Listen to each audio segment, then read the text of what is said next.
My name is Flora, 30 years old. For as long as I can remember, I've been dreaming of a place that belonged only to me. Walls I painted with my own choices, floors that echoed only my steps, and silence that no one could invade. After years of long hours as a logistics director for a transportation company, I finally signed the papers last week. A 3-bedroom house with a sprawling garden, bigger than I had ever dared to hope for when I was younger. The paycheck is good, yes, but what matters is that every brick of that house feels like it carries the weight of my sacrifices. Finally, I thought, I'd have a home that wasn't dictated by anyone else's rules. My family, well, that's another story. There are 4 of us: Mom, Dad, my younger sister Diana, and me. Diana is 24 and still lives with my parents. She's always been the baby, the one wrapped in blankets of leniency while I was pushed to be the responsible one. You know how families sometimes choose roles for their children, whether they admit it or not? Diana was the fragile flower who couldn't be touched, and I was the strong oak expected to weather every storm. Still, despite everything, I love them. Or maybe it's that I keep trying to love them in the way a daughter is supposed to. That's why, the evening after my house papers were finalized, I drove to my parents' place for dinner, my heart racing with excitement. I wanted to share my news, to see their faces light up, to finally say, "Look, I made it on my own." Mom was already setting the table when I arrived, the smell of her famous meatloaf wrapping around me like a blanket. Dad was flipping through the evening paper, his glasses sliding down his nose. Diana was scrolling on her phone, barely noticing me at first. "Perfect timing," Mom said warmly, ushering me in. Sit, I'll bring you a plate." I waited until we'd all settled, my fork pushing peas around as I tried to hold back my grin. Then I cleared my throat. "So, I have some news," I said.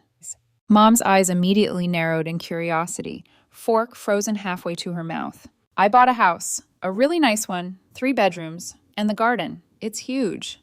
The words hung in the air before landing like fireworks. Mom gasped and dropped her fork. Dad actually smiled, something rare these days. Diana's head snapped up, her phone forgotten for a moment. "Oh my goodness, Flora," Mom exclaimed. "When? How?" "Last week. I've been saving for years. I wanted it to be a surprise." "That's wonderful," Dad said, nodding. "A big step." His voice was calm, but there was a flicker of pride there I hadn't seen in years. Diana's lips parted in an amused smirk. "Wow, your own place, finally." Her tone carried something I couldn't quite pin down. Admiration, or maybe a little envy. I brushed it off. "Thanks. I'm planning to throw a small housewarming. Nothing big, about 20 people, mostly relatives and a few friends. Just a cozy celebration." That's when I noticed it. The spark in Mom's eyes. That scheming little flicker that had, in the past, led to things like borrowing my savings for Diana's tuition, or turning my modest promotions into excuses for expensive family dinners I ended up footing the bill for. "You know what?" Mom said suddenly, setting her fork down with a clink. "This is perfect timing. Diana's birthday is next month, her 25th, a milestone. Why don't we combine your housewarming with her birthday?" I felt my stomach twist. "Mom, I don't think that's such a good idea. I already have plans." "Come on, Riss," Diana cut me off, her eyes gleaming. "It could be fun. One big celebration. 2 birds, 1 stone." Her voice was light, but her fingers tightened around her glass. I could feel her eagerness bleeding into the air, and something inside me screamed that this wasn't going to end well. "I appreciate it," I said carefully, "but I was picturing something simple. Family, a few friends, that's all." Diana tilted her head, a small pout forming. "Well, maybe just a few of my friends then? That's not a problem, right?" I hesitated, my pulse quickening. "A few friends. That sounded harmless enough." "I guess that's fine." Her grin widened. "Perfect. Don't worry about a thing, Flora. I'll make a list of everything we'll need. We'll make this the best party ever." The way she said we made my skin prickle, as if I'd already lost control. I caught Mom glancing between us, her smile too satisfied, as if she'd just set a plan in motion. The rest of dinner passed in chatter about Dad's retirement plans and Diana's half-hearted job search. But the entire time, I watched Diana's eyes shine with a kind of restless excitement. She kept jotting notes on her phone when she thought I wasn't looking. Later that night, as I drove back to my new house, headlights slicing through the dark, I gripped the steering wheel tighter than usual. Why did I feel like I'd just signed up for something far bigger than a simple housewarming? Maybe I was overthinking. Maybe it was just nerves, the strangeness of stepping into a new life stage. Still, that image of Mom's plotting smile, of Diana's hungry gleam, it replayed in my mind like a warning bell. And deep down, I couldn't shake the sense that my house, my sanctuary, might be about to become their playground. The following evening, I decided to stop by my parents' house again. Old habits die hard. I still had a spare key, the same one I'd been using since high school, when Mom insisted I never knock because family doesn't need permission to come home. That phrase used to make me feel warm. Now, walking through the familiar doorframe, it felt like an echo of a childhood I wasn't sure had ever been as safe as I remembered. The moment I pushed open the door, laughter drifted from the kitchen. My first instinct was to smile, imagining Mom joking about Dad's clumsy way of cooking pasta, or Diana's ridiculous obsession with online shopping. But then I heard my name. "Flora is such a loser," Diana giggled, her voice sharp with cruelty I hadn't heard before. "We can order the most expensive things, and she'll pay for everything like always." I froze, my hand tightened on the doorframe. Mom chimed in, her tone airy. "This is perfect timing. She won't say no. She never does." Dad's deep chuckle followed. "She's always been our safety net. Push her hard enough, she'll cave, every time."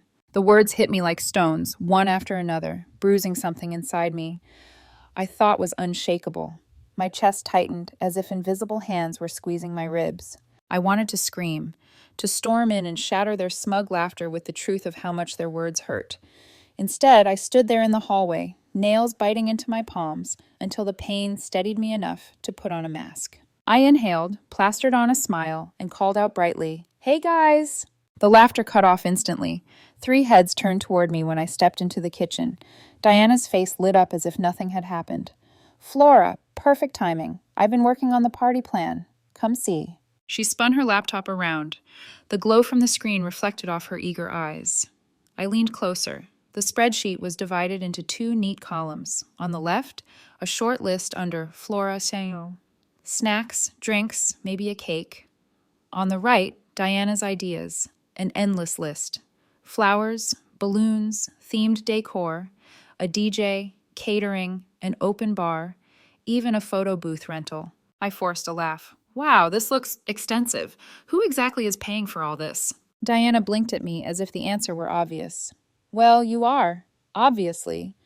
You've got the big salary and it's your housewarming too. It just makes sense." I kept my face calm, though inside my stomach twisted. I'd been ready for this answer, thanks to what I'd overheard, but hearing it aloud was another blow. "And the total?" I asked, my voice careful. Her grin widened. "Oh, only about 12,000. 12. My voice cracked before I caught it. I swallowed hard. "Diana, have you completely lost your mind? I planned for no more than 2,000. Snacks, drinks, maybe a nice cake, that's all." Her smile faltered, replaced by a frown sharp enough to cut glass. "That might work for a boring housewarming, but this is my 25th. It needs to be memorable, a once-in-a-lifetime celebration." "She's right," Mom interjected, leaning forward with that determined look she wore whenever she'd already decided an argument was over. "No need to be cheap about something this special. We need an unforgettable party." Dad adjusted his glasses and added, "Flora, don't be greedy. You've got more than enough. This is family." Something inside me snapped. The word greedy clawed at my chest. My breath quickened. "You're asking me to spend $12,000, I said slowly, fighting to keep my voice level. "Some people get married for less." "It's not just a party," Diana snapped, her voice rising. "It's my 25th birthday. Everyone will be there. Do you want me to be embarrassed because my big sister is too stingy to celebrate properly?" My pulse thundered in my ears. Flashbacks stormed in. The time Dad's car broke down and I handed over half my savings so he could fix it, only for him to joke later that I was a walking ATM. The semester Mom said Diana needed extra tuition money. I covered it without hesitation, working overtime to make up for the gap in my rent. Every emergency that somehow always fell on my shoulders. They had trained me well, to give without question, to sacrifice until it hurt. But this time, something in me refused to bend. "I'm not paying $12,000 for this," I said firmly, my voice trembling with a mix of fear and fury. 2,000, that's it. Final. The silence in the kitchen stretched, thick and suffocating. Diana's cheeks flushed scarlet. "You never support me. You don't care about me or my dreams. You're just jealous because I'm younger and prettier and everyone loves me." "Jealous?" I whispered, stunned. Mom slammed her hand on the table. "Enough. Flora, we are your family. If you won't do this for us, maybe you don't belong in this family at all. My chest burned. I grabbed my purse, the chair scraping against the floor as I stood. You know what? My voice cracked like lightning. If being part of this family means being your personal ATM, then maybe I don't belong. I turned and walked out, their shouts chasing me down the hallway. The night air outside was cold against my flushed face. My hands shook on the steering wheel as I drove back to my empty house. But even as anger roared in my veins, another voice whispered in the dark. They've done this before, and they'll do it again. This wasn't over, not by a long shot. The next morning, my phone started buzzing before the sun was even up. At first, I thought it was an emergency. My heart lurched, and I grabbed the phone from the nightstand. But when I saw Mom's name glowing on the screen at 7:02 a.m., dread spread like a slow leak through my veins. I let it ring out. Not 2 minutes later, Dad's name appeared. Then Diana's, then private number. They were taking turns, like soldiers on a battlefield, wearing me down by sheer persistence. By noon, I'd racked up 15 missed calls. At work, my phone buzzed so often, my manager raised an eyebrow. I switched it to silent, but the vibrations in my pocket felt like tiny shocks against my skin. Finally, during my lunch break, I gave in and listened to one of Diana's voicemails. Her voice was small, trembling, as though she were on the verge of tears. Flora, please. 12,000 isn't that much for you. You make more than me. This would be the best birthday gift ever. Don't you want me to be happy? Another message, this one more urgent. I've already told all my friends about the party. They're so excited I can't cancel now, Flora. You don't understand how embarrassing this is for me. Please don't ruin it. By the 15th message, her tone had shifted, less pleading, more accusatory. Everyone knows you bought that fancy house. Why can't you spend a little on your own sister? You're being selfish. I closed my eyes and pressed the phone to my chest, my stomach churning. It was the same cycle as always. Beg, guilt, accuse. And the worst part was, a small, ugly part of me wanted to cave, just to make the noise stop. The next day, things escalated. During a break at work, I made the mistake of scrolling through Facebook. The first post in my feed stopped me cold. A photo of Diana crying, mascara streaking down her cheeks, accompanied by a long paragraph from Mom. I'm so disappointed in my eldest daughter. She bought a big house and has become proud and selfish. She refuses to help her sister celebrate her 25th birthday, even after promising.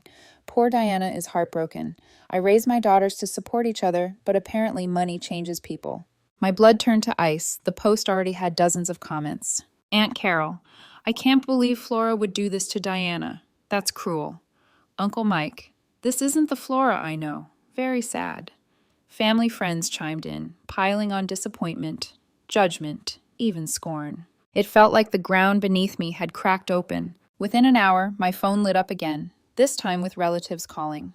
Aunt Carol's voice thundered through the speaker. What's going on, Flora? Your mother says you're refusing to help Diana. That's heartless. I tried to explain. They want me to pay 12,000. 12,000? She cut in, shocked. That does seem excessive, but maybe you could compromise. 6,000. That would be fair. I bit down on my tongue until I tasted iron.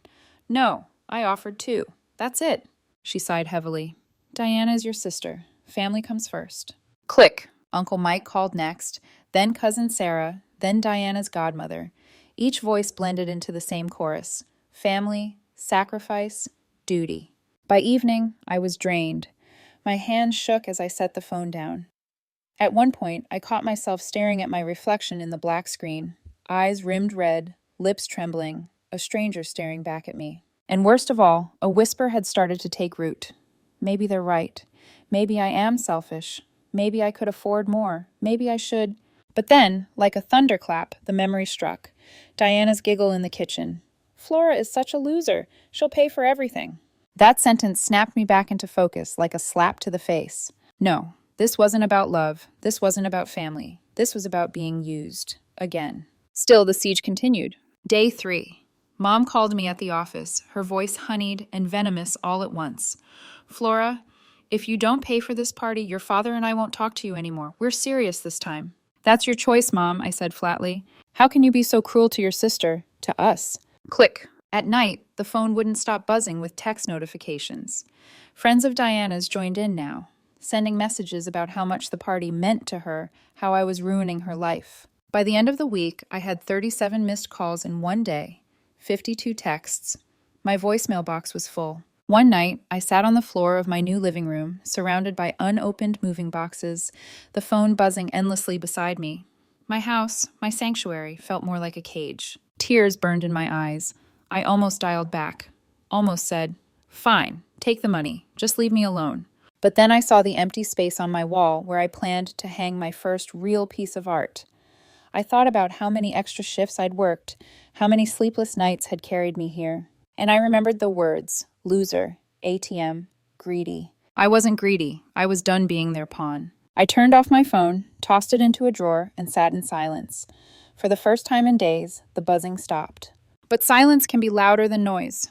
My heart pounded in the emptiness, and I knew one thing with terrifying clarity. This war with my family was only just beginning. By the third week of constant calls, messages, and relatives circling me like vultures, I felt like I was unraveling. I hadn't slept through a single night, my appetite was gone, and even my coworkers whispered about how pale and distracted I looked. One night, I picked up the phone and dialed someone I could actually trust. "Sarah?" Her voice was warm and steady, exactly what I needed. "Flora, you sound like you're on the edge. What's happening?" So I told her everything. The overheard conversation in the kitchen, the $12,000 party budget, the avalanche of phone calls, Mom's Facebook post that turned the family against me. Every detail spilled out, my voice breaking halfway through. Sarah listened in silence. When I finally stopped, chest heaving, she said, "You know what this is, right? This isn't a birthday request. This is extortion." The word jolted me. Extortion. That's exactly what it felt like. She let the silence stretch before adding, "But maybe it's time you stop being their victim. I think I have an idea." The next day, Sarah called again, her voice vibrating with mischief. "Okay, hear me out. You know how I work in real estate. I have access to properties. There's one house, fully furnished, sitting empty for months. Belongs to Sheriff Martinez. He's a friend. When I told him about your situation, he laughed so hard he nearly choked. He said you could borrow the house for one day." I blinked, stunned. Borrow? His house? For what? "For your family's party." The silence on my end must have stretched too long, because Sarah laughed.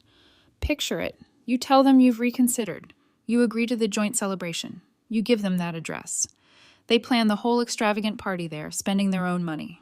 On the day, you're not there. You'll be at your real house, throwing the celebration you actually want, with people who care about you." I pressed a hand over my mouth, half horrified, half exhilarated. "Sarah, that's devious." "It's poetic justice," she corrected gently. "They called you a loser, a walking ATM. Let them choke on their own arrogance." "But what if something goes wrong?" Sarah's tone hardened. "Flora, the house belongs to the sheriff. If your family tries anything reckless, he'll step in himself. He even said he could charge them with trespassing if they damage property. You're covered." I paced my living room, my pulse drumming. Part of me recoiled at the idea of deceiving my own family. Another part, the part still raw from their betrayal, burned with anticipation. That night, lying in bed, I couldn't sleep. Images ran through my mind. Diana's smug smile, Mom's manipulative Facebook post, Dad's voice calling me greedy. Then Sarah's idea replayed like a spark catching kindling. By morning, my decision was made. When I visited my parents' house that evening, I found them huddled around Diana's laptop, excitement buzzing in the air. I swallowed hard and forced my expression into one of reluctant surrender. "We need to talk," I said. They all looked up at once, eyes gleaming with hope. "I've been thinking," I continued slowly. "Maybe you're right. Family should come first. Diana's 25th is important, so here's what I'm willing to do. I'll pay for everything, on the day of the party. But each of you has to sign your own contracts with the vendors. No one else's name but yours. That way, it's clear who's responsible for what. When the party happens, I'll cover it all." Mom clasped her hands together. "I knew you'd come around, Flora. That's my girl." "What about deposits?" Diana asked quickly. "Some vendors want money up front." I sighed, like it pained me. "Fine. I'll give you $1,000 deposit, but that's it until the day." Diana leapt up and hugged me, her perfume cloying in my nose. "Thank you, thank you, thank you. This is going to be perfect." Dad patted my shoulder solemnly. "You're finally putting family first." I smiled tightly, hiding the storm of emotions inside me. Over the next week, Sarah and I set the trap. Sheriff Martinez met us at his property, giving us a tour. The place was immaculate. Spacious living room, polished floors, even family-style furniture staged for potential buyers. Perfect cover, Sarah said, snapping photos. I added personal touches, framed photos of me on the mantle, a couple of books from my collection on the shelves, even one of my throw blankets draped over the couch. To anyone walking in, it would look like I lived there. A few days later, I brought Mom, Dad, and Diana for a tour. "This is it," I said casually, unlocking the sheriff's front door. Their eyes lit up as they stepped inside. Mom gasped at the size of the living room. Dad muttered something approving about the hardwood floors. Diana ran from room to room, squealing. "This will be perfect for the party," she exclaimed. "We can set the DJ up here, catering tables along that wall. Oh, and the flowers will look amazing by that window." Mom nodded enthusiastically, "And the guests can spill out into the garden for photos." I kept my face neutral, but inside, a flicker of grim satisfaction flared. Day after day, they called with updates. We upgraded the catering menu. We booked a better DJ. We ordered premium flowers. Every call added another $sign to their growing expenses. By the week before the party, they had spent over $15,000. Dad called me late one night, voice tense. "Flora, the florist is demanding another deposit. We need 1,000 more." "You'll have to handle that," I replied smoothly. "I already gave you 1,000. But if they don't deliver, then you'll figure it out. That's what family does, right? Figure it out together." I hung up before he could answer, my heart pounding. As I lay in bed that night, the weight of what I was doing pressed down on me. This was my family, my blood, and I was deceiving them. But then I remembered Diana's laughter. She's such a loser. She'll pay for everything. And the guilt melted into resolve. For the first time in years, I felt like I wasn't the one being played. This time, I was the one holding the cards. The week of the party arrived, and my life felt like a split screen. On one side, my parents and Diana were racing against time, calling me every day with urgent updates. The DJ needed advance payment. The catering menu had been upgraded. The flower arrangements were now imported, triple the cost. Their tone carried that same assumption. Flora will cover it. She always does. On the other side, I was unpacking the last of my moving boxes, stringing soft fairy lights across my real living room, and sending out quiet invitations to the people who mattered, friends who had stood by me, cousins who hadn't joined Mom's smear campaign, even Aunt Lisa, the only relative who'd called to ask, "Are you okay?" instead of lecturing me. 2 parties, one fueled by arrogance and entitlement, one by genuine joy. 3 days before, I delivered my final lie. "Mom, I have bad news. Work is sending me on a sudden business trip. I'll be gone until the day of the party." Her gasp was sharp through the phone. "What? But we need you here to coordinate." "I'm sorry. You've already handled everything. The key will be under the flower pot on the porch. You can let yourselves in. I'll be back in time for the party itself." A long pause, then Mom's reluctant sigh. "All right, but hurry back." The bait was taken. That Friday, while they scrambled to finalize their grand production, I stood in my real kitchen, tasting appetizers with Sarah and laughing for the first time in weeks. "This is going to be epic," she said, balancing a tray of bruschetta. "But are you nervous?" I nodded, terrified. What if they figure it out before it happens? "They won't," she assured me. "They're too blinded by their own greed to question anything." Saturday came like a storm. By 4:30, my parents and Diana had already descended on the sheriff's house. I knew because the calls started coming in. "Flora," Mom's voice crackled over the line. "We're here, but the caterers are demanding full payment up front. Where are you?" I glanced around my real living room, where fairy lights glowed and friends were carrying in bottles of wine. I smiled. "I'm stuck in traffic," I lied smoothly. "Don't worry, I'll be there soon. Just pay them with your card. I'll reimburse you when I arrive." Mom sputtered, but I ended the call before she could protest. 30 minutes later, Diana's shrill voice rang through my phone. "Flora, where are you? The DJ won't start without payment, and the florist is demanding the balance, too." "Use your credit card," I repeated calmly. "I'll settle it when I get there." "But we've already spent—" Click. I set my phone down and turned back to my guests, who were already raising glasses in my actual living room. Laughter bubbled in the air, warm and genuine.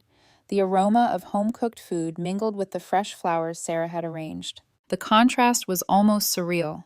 I could imagine my family's frantic pacing in that borrowed house, voices raised, tempers flaring. While here, people I loved were clinking glasses and complimenting my new place. As the evening stretched on, the calls became frantic. At 6:30, Mom called again, her voice sharp with fury. "Flora, this isn't funny.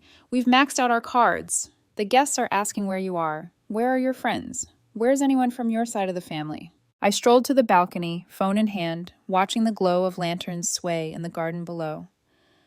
Almost there, I said lightly. Traffic is terrible. Don't play games with me. I'll be there soon.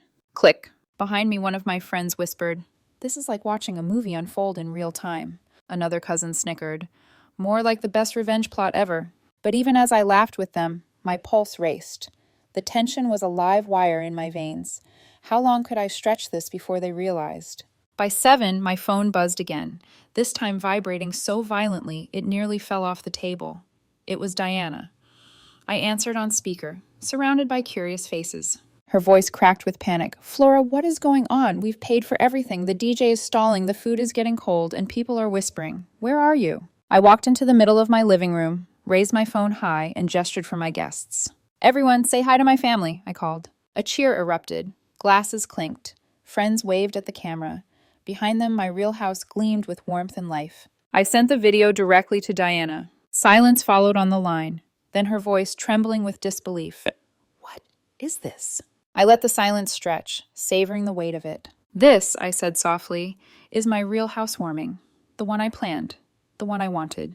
The noise of my real party swelled behind me. Laughter, music, the sound of genuine celebration. On the other end, I could hear muffled chaos, voices rising, guests demanding answers. "Flora," Mom finally hissed, "tell me this is a joke. Tell me you didn't—" But I stayed silent, the smile on my lips sharp as glass. Because the reveal was only just beginning. The line crackled with fury and confusion. For a moment, all I heard was overlapping voices, Mom shouting, Dad demanding, Diana practically wailing. Finally, Dad's voice cut through the chaos. "Flora, what the hell is going on? Whose house are we in? Where are you, really?" I took a slow sip of wine, the sweetness lingering on my tongue. "You're in Sheriff Martinez's house, not mine. I borrowed it for the day. Consider it a stage for your performance." The silence that followed was thick, almost delicious. Then Diana shrieked, "What do you mean borrowed? This isn't your house?" "No," I said simply. It never was. I put up a few photos, a blanket or two, enough to make it look convincing. But I never lived there. You've been planning your little empire of flowers and balloons in someone else's living room. Mom's scream tore through the speaker. "You ruined Diana's birthday. You humiliated us in front of everyone." I leaned back into my sofa, laughter bubbling from my guests around me. "No, Mom, you ruined it yourselves the moment you decided I was your personal ATM. Remember? Flora is such a loser. She'll pay for everything as usual." The line went quiet for a moment, as if the words hung heavy in their throats. Then Diana's voice returned, ragged with rage. "I'll tear this place apart. I'll smash every plate, every wall." "Diana," I interrupted, calm but sharp. "You don't want to do that. Sheriff Martinez owns that house. He has cameras installed everywhere. If you damage a single thing, you won't just be embarrassed. You'll be arrested." Another silence, a cold, sharp one. From the background, I heard murmurs of guests at their end, people asking questions, footsteps shifting. My family was crumbling under the weight of their own lies. "Have fun at your party," I said finally, my voice steady. "Oh, and happy birthday, Diana." And then I hung up. The room around me erupted into cheers. My friends raised glasses, clapping me on the back, laughing in disbelief. "This is the most savage revenge I've ever seen," my cousin Jenny gasped, wiping tears of laughter. "I can't believe you actually pulled it off," another friend said. My Aunt Lisa lifted her glass high. "To Flora, for finally standing up for herself." "To Flora," everyone echoed, glasses clinking like bells. The warmth of that moment filled me more than any family approval ever had. For once, I wasn't the butt of the joke, the reliable wallet, the dependable daughter. I was free. The next morning, my phone buzzed with a text from Mom. "You are the reason we're drowning in credit card debt. You owe us $15,000. I stared at the screen, then typed my reply slowly. "I heard you call me a loser who always pays. That was the last time. The $1,000 I already gave was my gift to Diana. That's all you'll get from me." No answer came. Later that day, I drove with Sarah to the sheriff's house, my stomach tight with nerves. To my relief, everything was spotless. No smashed plates, no broken furniture. The humiliation had apparently been enough to keep them in check. That evening, I handed Sheriff Martinez a bottle of whiskey as thanks. He laughed so hard, tears rolled down his cheeks. "That was the best entertainment I've had in years," he said. "Your family looked like ghosts when they realized. I wish I could have filmed it myself." I managed a smile. Thank you for trusting me. I hope they didn't cause trouble. Not a thing, but their faces, oh, priceless. A few days later, an email arrived. Short, brutal. We no longer consider you a member of this family. I stared at it for a long time. For years, those words would have destroyed me. But now they felt like a door closing on a room I no longer wanted to live in. I didn't reply. Life after that grew quieter. No more midnight calls for emergencies. No more Facebook posts designed to shame me into obedience. No more walking into kitchens where my name was twisted into a joke. Instead, I had mornings where sunlight filtered through my own curtains, evenings where friends filled my house with laughter, a garden that bloomed under my care, untouched by manipulation. Sometimes, in the stillness, I grieved. I grieved the family I thought I had, the parents I wished had seen me as more than a bank account, the sister I wished had loved me without strings. But grief gave way to something stronger, peace. For the first time in my life, I wasn't anyone's provider. I wasn't anyone's puppet. I wasn't anyone's loser. I was just Flora, 30 years old, homeowner, independent, free. And I realized something I should have known all along. Losing them wasn't a tragedy. It was liberation.